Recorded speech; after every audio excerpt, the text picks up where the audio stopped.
السلام علیکم ورحمۃ اللہ۔ صبر کیا ہے؟ یہ سوال حضرت علی علیہ السلام سے کیا گیا۔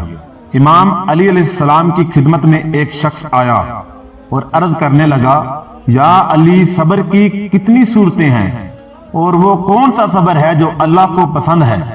تو امام علی علیہ السلام نے فرمایا، اے اللہ کے بندے، یاد رکھو صبر کی دو صورتیں اللہ کو بہت پسند ہیں۔ آپ نے فرمایا، پہلی صورت یہ جو ناپسند ہو اس کو برداشت کرنا، دوسری صورت یہ جو پسند ہو اس کا انتظار کرنا۔ اے اللہ کے بندے، یاد رکھنا، جو اللہ کا بندہ ان دو صورتوں پر صبر کرتا ہے اللہ اس کو اپنے قریب تر رکھتا ہے۔